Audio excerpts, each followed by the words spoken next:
Bonjour tout le monde, j'espère que vous allez bien. De mon côté, ça va. Donc, suite à la vidéo que j'avais fait sur combien il me faut pour vivre à Chicoutimi en 2023, certains d'entre vous m'ont demandé à ce que je parle de l'intégration à Chicoutimi. Donc, ils voulaient que j'aborde le sujet des emplois, du logement, du transport et autres. Donc aujourd'hui, c'est de cela que nous allons aborder dans la vidéo. Donc si vous êtes des étudiants qui allez bientôt arriver à Chicoutimi pour commencer votre projet d'études, sachez que je vais vraiment vous donner des petits conseils qui vont être nécessaires à votre intégration. Pour commencer, nous allons parler du logement. Donc, pour ceux qui ne le savent pas, sachez qu'il y a plusieurs moyens ou plusieurs possibilités de trouver un logement ici à Chicoutimi. Le premier moyen, c'est passer sur le réseau social Facebook en allant sur Marketplace. Donc, vous allez là-bas et vous tapez dans le moteur de recherche, donc, logement à louer à Chicoutimi, colocation à Chicoutimi, ok? Donc, vous lancez la recherche, vous allez pouvoir trouver les logements qui sont encore disponibles. Mais, mon conseil serait que si vous avez l'intention de venir, par exemple, pendant la session d'automne, prenez-vous toujours d'avance dans la recherche de votre logement. Essayez de rechercher ou de repérer déjà les logements qui sont disponibles et qui sont proches de là où vous allez étudier. Donc, si par exemple, vous allez venir étudier à l'UQAC, essayez de rechercher des logements qui vont être proches de l'UQAC. Si vous allez étudier à Jonquière, essayez de trouver des logements qui sont proches de Jonquière parce que entre Chicoutimi et Jonquière, il y a quand même une bonne différence, environ 10 à 15 minutes en voiture, ok? Donc, plus vous avez un logement qui est vraiment dans la ville où vous allez étudier, plus vous allez moins dépenser en termes de frais de transport. Maintenant, concernant les logements, vous avez la possibilité de trouver un logement individuel, c'est-à-dire soit un 3,5, un 4,5 ou un 5,5. Quand je parle de 3,5, il s'agit de quoi? Il s'agit d'une chambre, salle de bain et salon. Quand je parle de 4,5, c'est quoi? C'est 2 chambres, salon, salle de bain. Et quand je parle de 5,5, c'est quoi? C'est 3 chambres, un salon et une salle de bain, ok? Maintenant, si tu arrives et que tu n'as pas assez de moyens, tu peux trouver une colocation en faisant quoi? En allant sur les réseaux sociaux, Facebook, une fois de plus, en allant voir le groupe qu'on appelle groupe des étudiants internationaux de l'UQAC, ok? Ou étudiants internationaux à Chicoutimi. En tout cas, tu vas là-bas, tu fais ta publication, tu dis que tu vas bientôt arriver pour soit l'automne 2023 ou l'hiver 2024 et que tu as besoin d'un logement, c'est-à-dire une colocation. Donc, en faisant ta publication là-bas, tu vas voir qu'il y a d'autres étudiants internationaux qui sont aussi à la recherche des colocataires et tu pourras donc prendre contact avec eux pour essayer de discuter de ce qui est du prix que vous allez payer chacun. Maintenant, si la colocation ne t'intéresse pas non plus, sache que tu as la possibilité d'avoir une chambre dans les logements qui sont donc donnés au niveau de l'université ou au niveau du campus, au niveau de l'UQAC. Cependant, pour avoir de la place là aussi, il faut se prendre d'avance en allant sur le site internet de l'université, en t'inscrivant sur la liste d'attente et attendre que tu sois appelé. Mais cela ne t'empêche pas de regarder en attendant ailleurs si tu ne peux pas trouver un logement. Maintenant, quand on parle du logement, on parle de quoi? On va parler aussi de l'assurance habitation. Ok, donc vous allez rencontrer de temps en temps cette situation de assurance habitation. L'assurance habitation, c'est quoi? Ça va être une assurance que vous allez contracter chez un assureur, peu importe lequel, qui va donc couvrir tout ce qui est soit dégâts d'eau qui peut arriver pendant que vous occupez votre logement, qui peut comment on dit, qui peut payer aussi tout ce qui est bris d'équipement, bris de matériel ou bris de vos affaires. En tout cas, peu importe vos affaires. Maintenant, pour contracter cette assurance-là, faites quand même attention parce que chaque compagnie d'assurance a un prix qui est différent, ok? Il y en a qui sont chers et il y en a qui sont moins chers. Mais pour toi qui es seul dans ton appartement, essaie de magasiner, comme on dit, ou acheter ou contracter, peu importe, une assurance qui va être un peu plus avantageuse pour toi. Il ne faut pas qu'il soit très cher, mais il faut qu'il couvre au moins certaines choses, quoi, soit le dégât d'eau qui est très important ou le bris de matériel. Donc, les prix sont très variables. Ils vont de 20 $ à 40 $ ou à 65 $, tout dépendamment de ce que tu veux couvrir dans ton assurance, ok? Donc, voilà, quand vous allez trouver votre logement, essayez de vous renseigner aussi en ce qui concerne assurance habitation. Ça, c'est très important et je voulais vous le partager dans la section logement.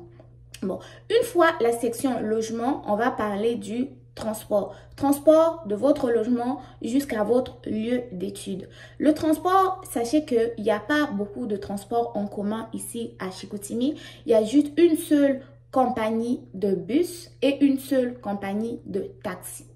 Okay? La plupart des habitants ici ont chacun des autos ou des vélos pour se déplacer. Les vélos, c'est idéal l'été, l'automne, mais pas pratique l'hiver. Ce qui fait que si tu viens comme étudiant étranger et que tu n'as pas de voiture, moi, je te propose deux possibilités. Si c'est l'été, ok? Si c'est l'été, achète-toi un vélo si tu as des moyens et que ton école et par exemple, là où tu habites et là où tu fréquentes, c'est pas très loin, tu peux te déplacer en vélo. Tu peux même te déplacer en vélo pour aller travailler. Maintenant, quand l'hiver va arriver, je te recommande de prendre un pass de bus. Un pass mensuel, ok? Donc, que tu vas payer par mois. Pour un adulte, c'est environ 76,50 $ par mois, ok? Mais l'avantage d'être étudiant international, c'est que dans tes frais de scolarité, il y a les frais du transport en commun qui sont compris. Donc, tu as déjà un pass de bus qui est contenu dedans. Moi, quand j'ai commencé mon bac à l'Université du Québec à Chicoutimi, dans mes frais de scolarité, j'avais déjà mon pass de bus. Le pass de bus est encore valide parce que je me suis réinscrit l'année passée et cet été. Donc, je peux toujours me déplacer avec mon pass de bus. Mais ce que tu dois savoir avec ce transport en commun là qui est le bus, c'est qu'à partir de minuit, tu n'as plus de transport. Donc, ça commence de 8 h jusqu'à minuit environ les jours ouvrables et les horaires sont très différents les fins de semaine, ok? Donc, ça, c'est idéal de le prendre de temps en temps l'hiver quand tu n'as pas le choix.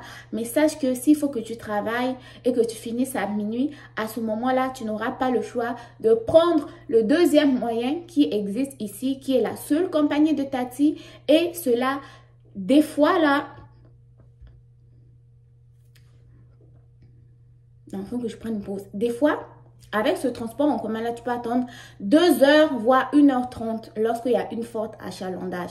Donc, en même temps, je lance un petit message. Il y aura d'autres compagnies de taxi qui peuvent venir nous dépanner. Moi, ici, là, je souffre, ok? Donc, c'était une petite parenthèse. En tout cas, il fallait que j'en parle.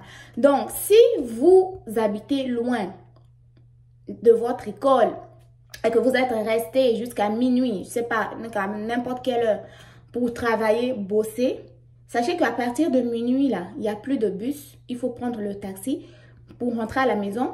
Ou si tu viens de travailler, il faut prendre le taxi pour rentrer à la maison. S'il vente, s'il fait froid, si le sol est glissant, ça va être plus sécuritaire. Mais s'il a neigé, il n'y a pas trop de neige, les routes sont propres, tu peux quand même marcher, tout dépendamment de ton degré de tolérance face à la fraîcheur, face à l'hiver québécoise. Okay? Donc, voilà, ça c'est ce qui concernait le moyen de transport. Donc, pour résumer, le moyen de transport, on en a deux. Il y a un transport en commun qui est le bus, dont les services s'arrêtent quasiment à minuit, alors que dans d'autres villes, les bus sont en continu, les métros sont en continu. Mais nous, à Chicoutimi, c'est comme ça. Et il y a une seule compagnie de taxi. Donc, quand tu le réserves, il faut être patient et il faut prévoir d'autres alternatives. Ou sinon, tu arrives avec ton permis de conduire ou tu commences tes cours de conduite pour obtenir ton permis, tu les fais sérieusement. Lorsque tu rates tes examens, tu continues avec positivisme. Donc, ça, c'était la partie transport. Maintenant, on va aborder la partie emploi disponible pour étudiants. Sachez qu'il y a plusieurs types d'emplois qui sont disponibles pour étudiants. Il y en a des plus faciles et il y en a des, pas des moins faciles là, mais il y en a qui sont, tu y vas là, tu es embauché et il y en a, il faut quand même passer une certaine sélection, quoi, parce que c'est important.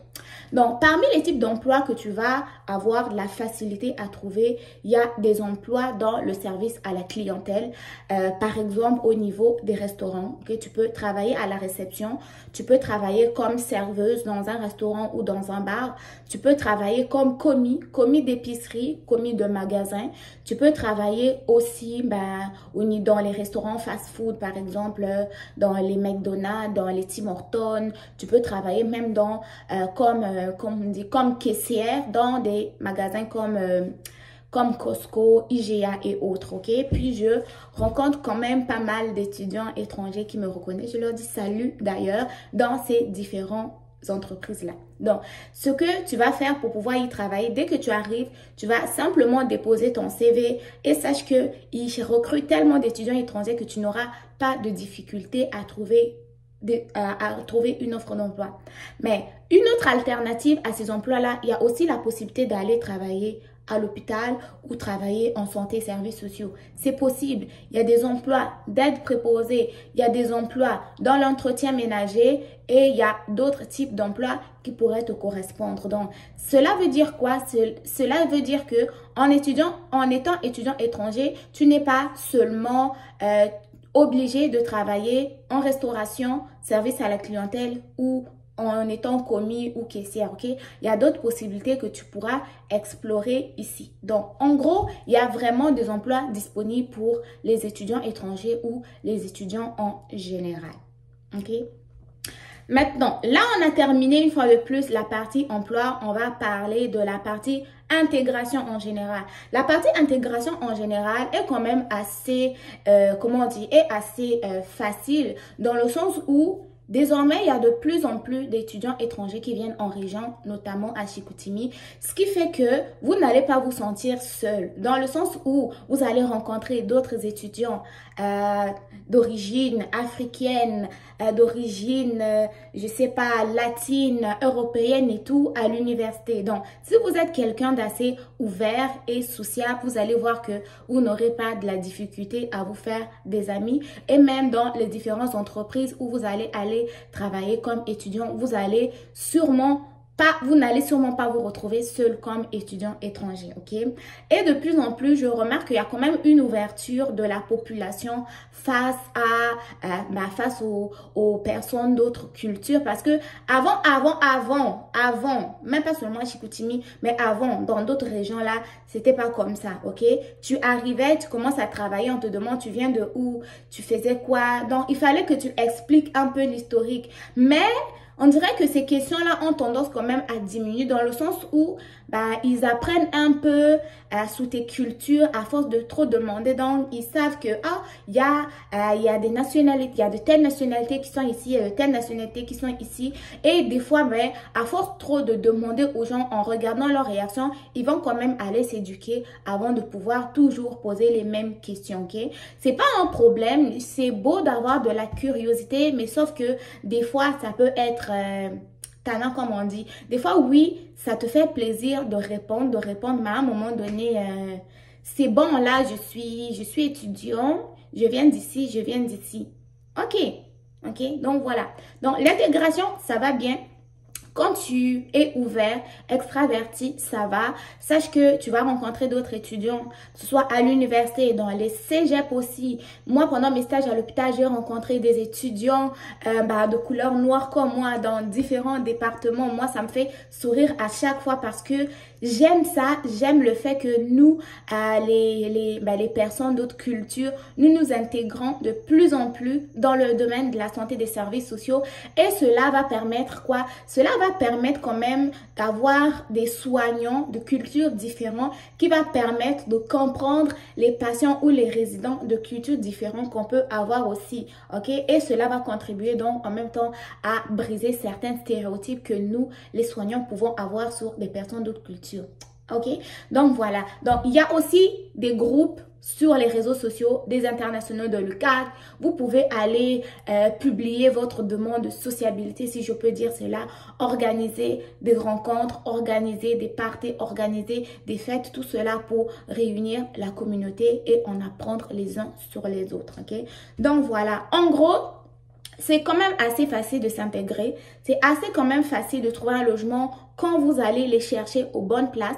Allez voir sur Marketplace, allez voir sur les groupes Facebook aussi, allez voir sur le, comment on dit, sur le site de l'université, section campus, si vous pouvez pas réserver une place, soit s'il y a encore de la place pour l'automne 2023 ou pour l'hiver 2024. Et sinon, en termes de transport, grâce aux frais étudiants que tu payes, tu as une passe. Je sais pas si c'est une passe ou un pass mensuel, mais si tu n'as pas de passe pour le bus, sache que l'abonnement c'est environ 76,50 $ par mois.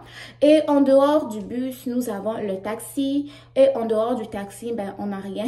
Soit tu as une voiture ou un vélo pour te déplacer l'été ou l'automne, mais sinon l'hiver, ça va vraiment te prendre le bus ou le taxi, tout dépendamment de la distance que tu as à parcourir. Ensuite de ça, les emplois. Les emplois, il y en a de plusieurs sortes. Commis, caissier, réceptionniste, service à la clientèle ou aller même travailler au niveau de l'hôpital, être préposé dans l'entretien ménager, service alimentaire aussi, ok? Donc, l'intégration est facile, il y a des moyens qui sont en place. Il suffit juste de sortir de ton appartement et aller chercher les autres personnes pour en apprendre sur eux. Donc voilà, si la vidéo vous a intéressé, n'oubliez pas de me le dire dans les commentaires. Partagez la vidéo, abonnez-vous si vous venez de me découvrir. Sinon, bah, merci d'être là, toujours aussi nombreux. N'oubliez pas de me partager votre point de vue dans les commentaires, c'est très important. Mettez des pouces bleus aussi et on se dit à très bientôt pour de nouvelles vidéos. Prenez soin de vous. Bye bye.